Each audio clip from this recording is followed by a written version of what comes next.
Hi everybody, I'm Lee Carroll. I am the original channel of Kryon. Let's start with taking a nice, full, soft breath into your belly, letting it out with a big sigh.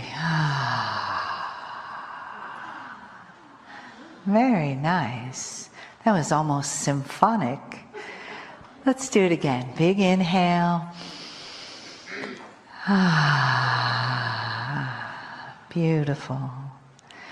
And just let your eyes close, your face soften,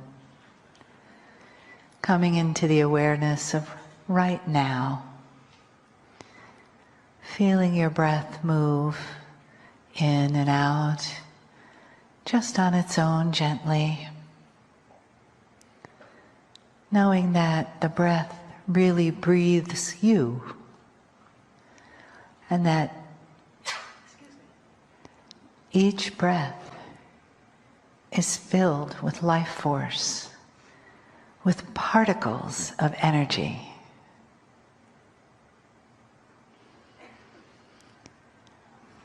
And that energy is also all around us, in the leaves on the trees, in the soil that covers our beautiful planet,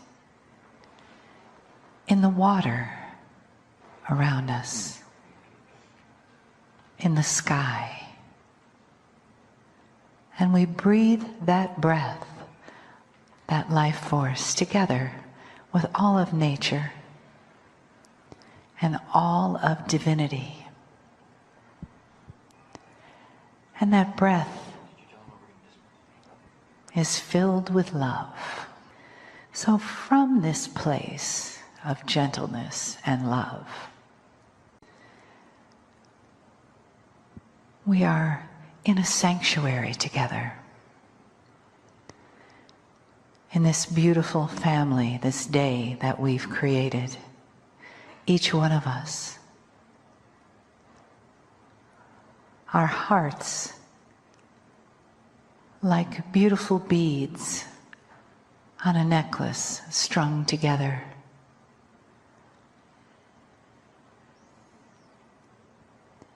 And as we leave this evening, we do so from this sanctuary of the heart and soul. We do it in quiet and the peace that we take with us, inside of us, created by the love that we share.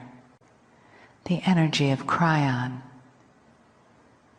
the beauty of the day, and the gratitude to all those that have made this day possible, that have made each one of your journeys here into this present moment possible. The magic that's happened, the people, the places, this family of light, and the love of Kryon. Greetings, dear ones. I am Kryon of Magnetic Service. It sometimes takes a moment or two for you to move into an area of consciousness that would allow something like this. So many times we have said this, and we say it again: is the man in the chair channeling, or just giving his own opinion? Is the process that is claimed to be here actually here? Is there a door that is opened to spirit at the moment, or not? And this depends upon many things.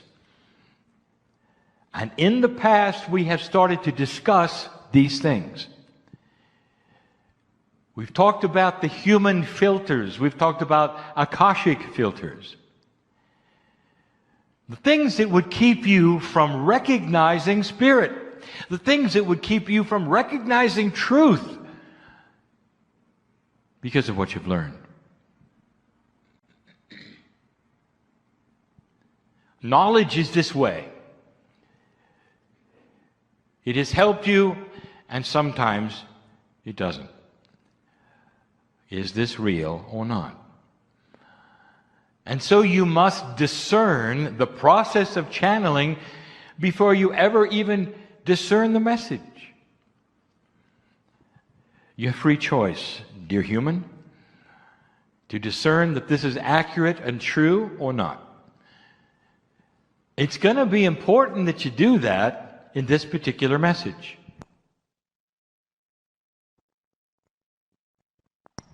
In this message, I am going to give you some science and also some possibilities, some probabilities, and revelations of poor thinking.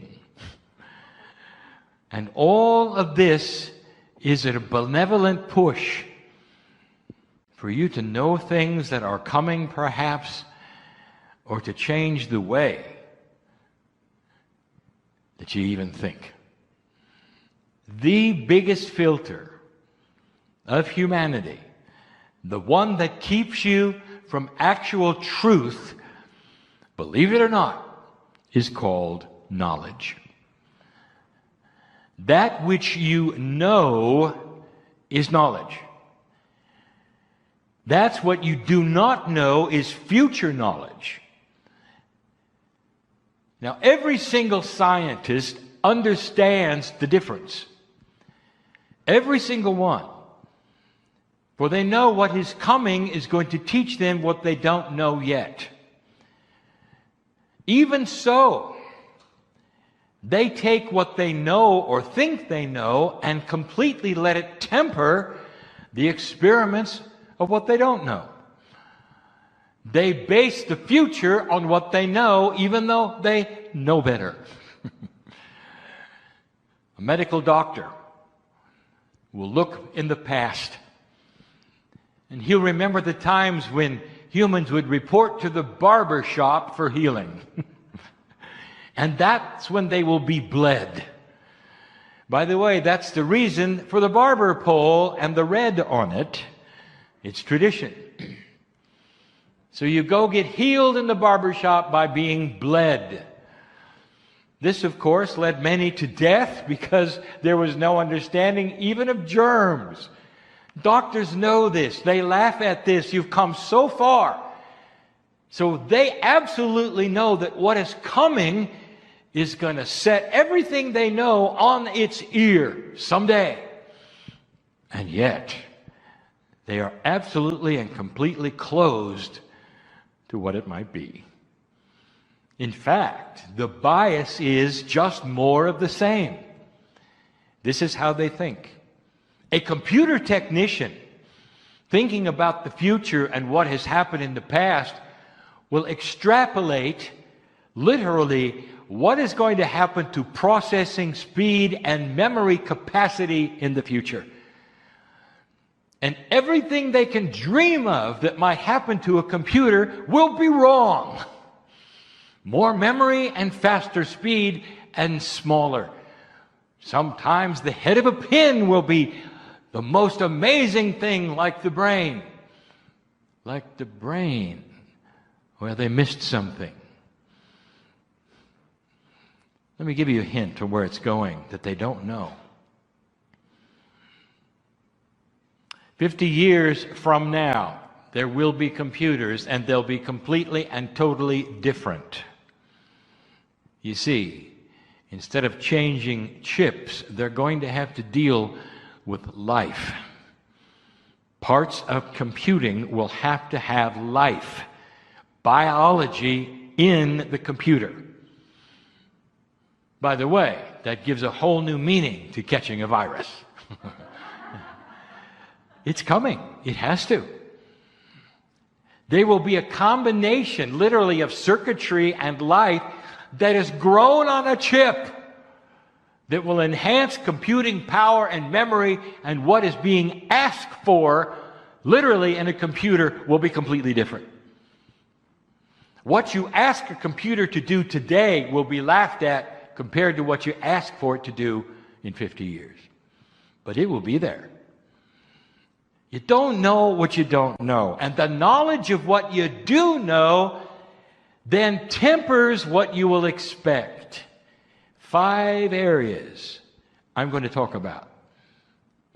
I'm going to reveal new information tonight, even about that which is metaphysical in this speech, if you wish, about knowledge.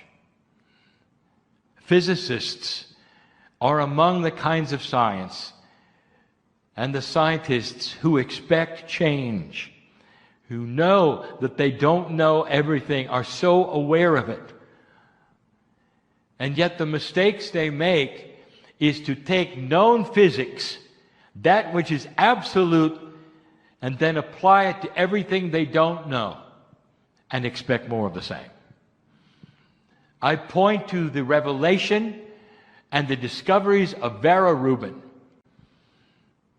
when she found out that the stars that orbit the middle of your galaxy don't behave in a Newtonian or Kepler fashion. Your solar system has objects around the sun, and the way they orbit is very definable by Newtonian and Kepler kinds of physics. The objects that are further away from the sun go slower. The ones closer to the sun go faster. And her discovery about stars orbiting the galaxy was absolutely reversed.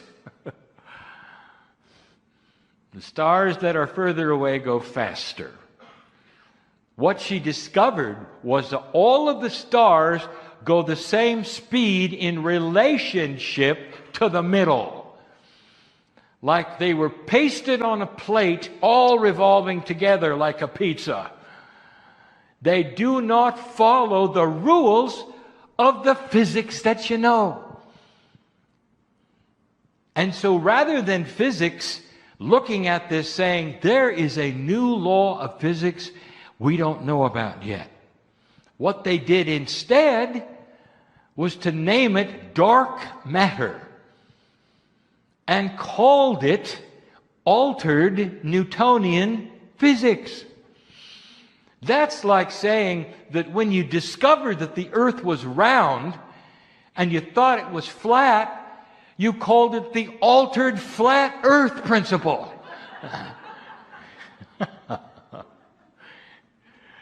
Newton's name is still attached, and it has nothing to do with anything he discovered. Dark matter does not exist. Instead, there's a new law of physics that you haven't seen yet. It's a multidimensional law having to do with the quantumness of entanglement of galaxies and stars. It's been there all along. You will see it. You'll slap your heads in revelation of what you said and change the rules. But look what you've done with it so far.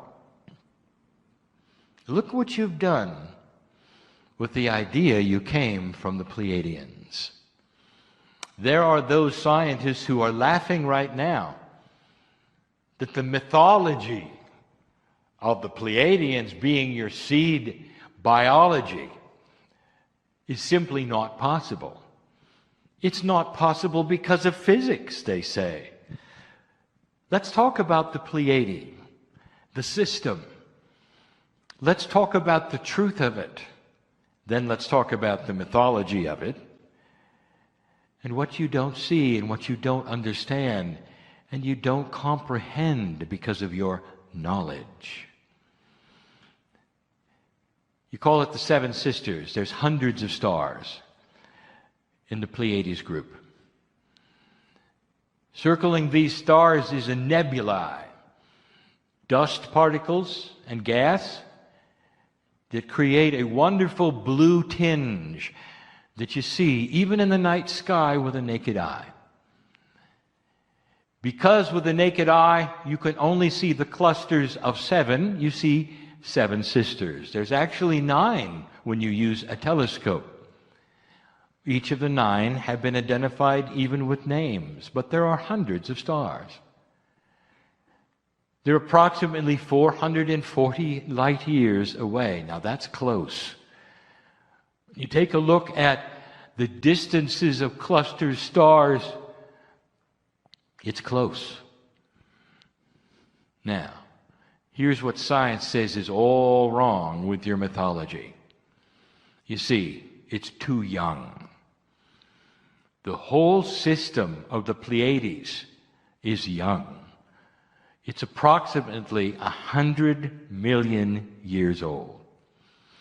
Now, your galaxy is 4 billion. Your planet is at least 1 billion of that. And the Pleiadians, only 100 million. So here's what science says.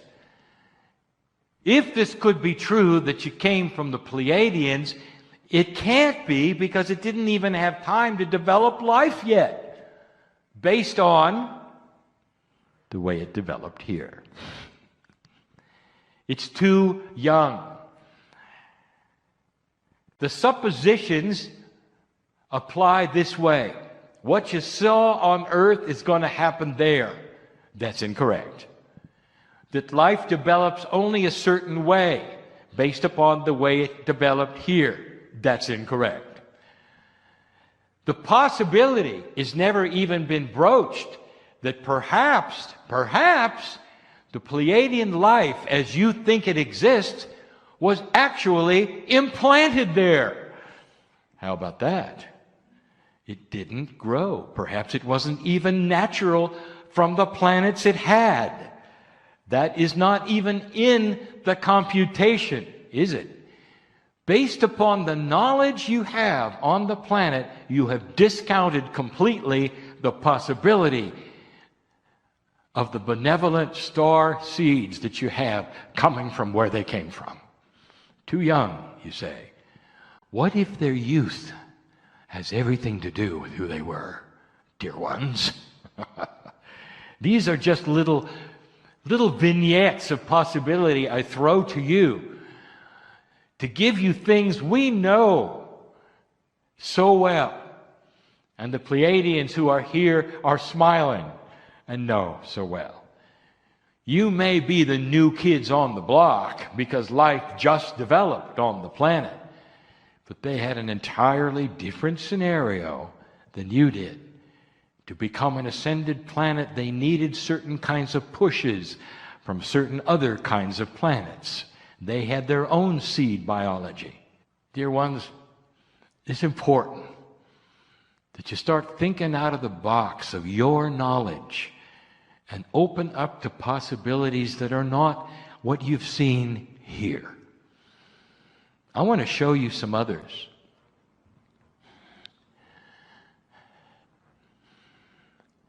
There are several categories that we would like to talk about. And they're not in a specific order except for the last one.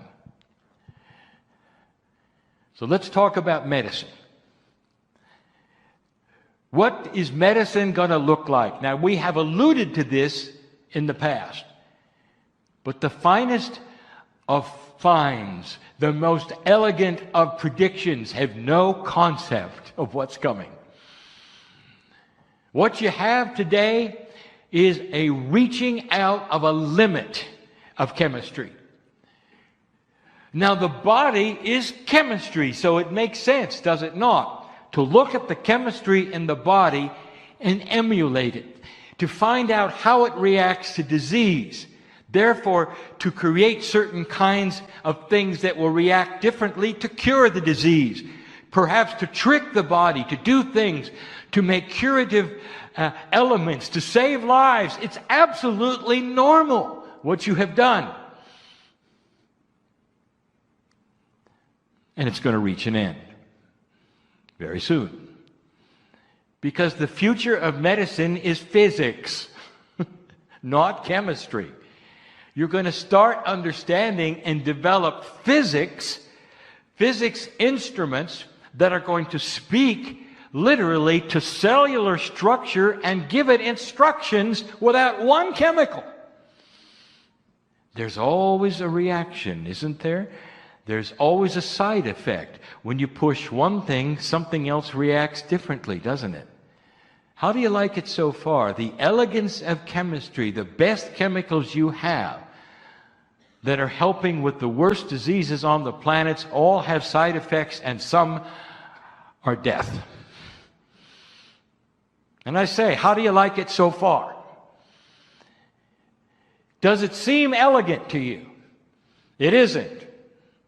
It's just another way of bleeding in the barbershop.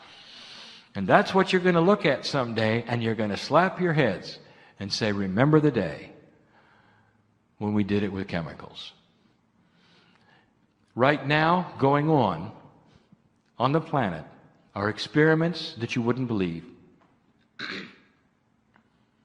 They're making discoveries to heal some of the most heartbreaking diseases you have. I reveal one because it's not a secret.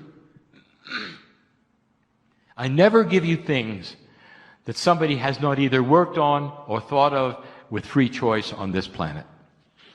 That is the guideline of channeling. We can't give it to you. You've got to develop it yourself. However, we can put you in an energy that is a faster one of free choice. That is to say, it's more obvious.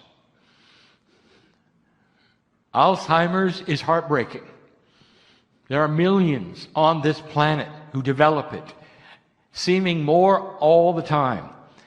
It seems that way because you're living longer, and the plaque-like material that literally obfuscates that which is memory and clings to the certain parts of the brain, encrusts it, restricts it, imprisons it, and pretty soon you know what happens.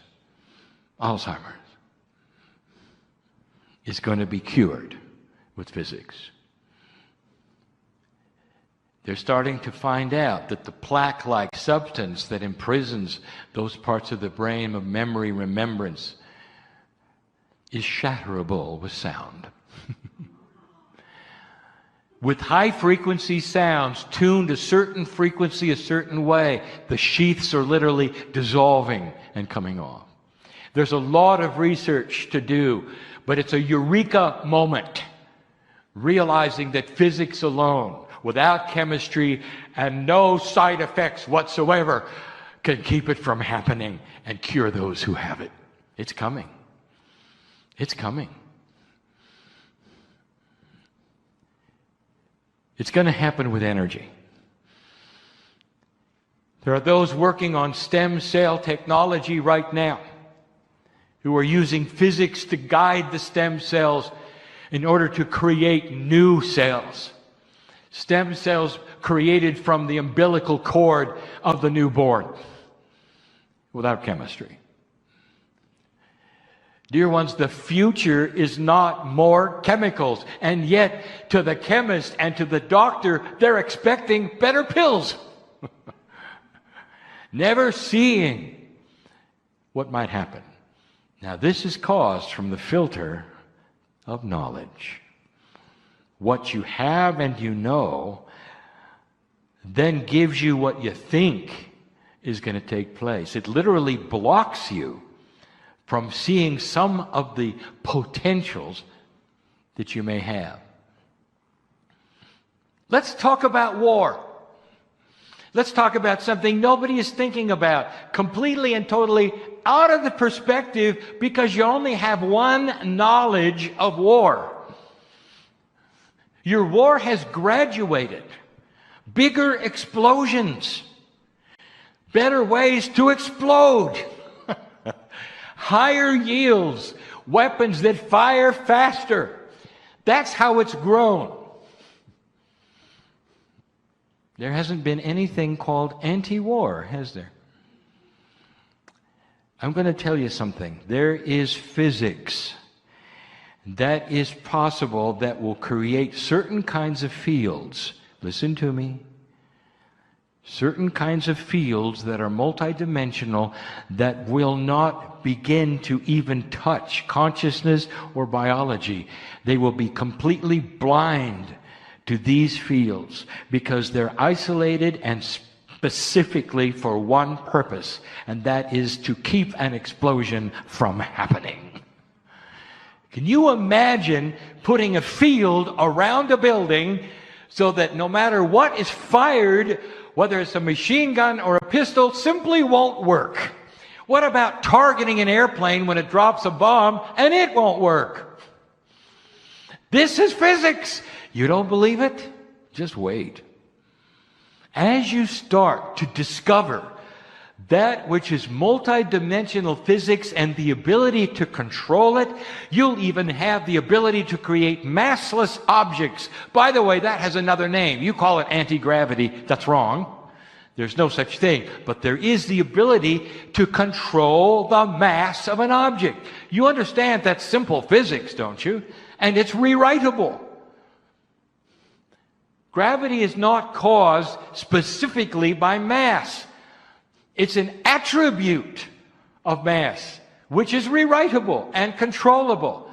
Just like you have learned to control certain kinds of physics now that's 3D, you can also control multidimensional physics. Imagine a planet where no matter what you exploded, it wouldn't work anymore. What do you think about that? Do you think that would change politics?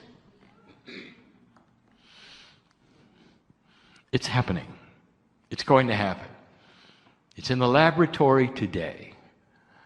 You're broaching the discovery of multidimensional physics, being able to control that which you don't think is controllable. It's going to make such a difference to the human race, such a difference. Health, simple health. Turning to that which is physics for some of the simplest things. New kinds of food, not chemistry, food. Grown with the new kinds of physics. Not genetically altered, not chemically altered, but a benevolent physics that causes a new kind of growth that'll feed the planet in a way it's never been fed before. With foods that is resistant to absolutely everything that you would put in your body, and it would then resist bacteria and disease through physics. Who thought of that? What you're seeing in health, you're seeing based upon the past, not what you don't know. Finally, I want to talk about spirituality. New Ager, I want you to get real with me for a moment. We're heading for an ascended planet. Everything I have told you for 26 years has been about that. Human beings starting to evolve spiritually. The DNA starts to become more efficient. The masters of the past you start to recognize are the ones who were examples that had DNA working at a very high percentage. You saw that each one of them, in all their instructions and teachings, were trying to show you this. All of them were human beings. None of them were angels. There's a reason for this, so that the human can face off with the human and say, look at me. Look what I can do. And you can too, if you get in touch with that which is inside you, which is the seed of the Creator. And you start to evolve, and you start to have wisdom and knowledge. It creates peace on earth and more. What is an ascended planet going to look like? New Ager, metaphysician, you have an idea, don't you? First of all, the end of religion.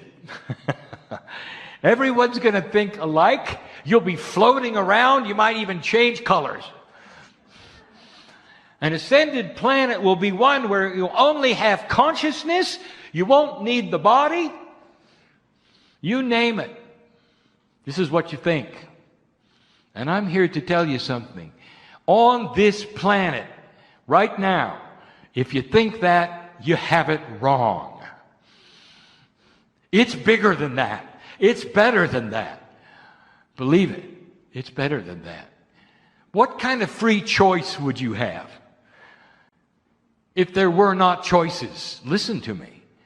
You don't homogenize a planet through wisdom. What you do through wisdom is get along. You don't become the same. And there will never be a time when you don't have free choice. I realize my partner just told me I used a double negative.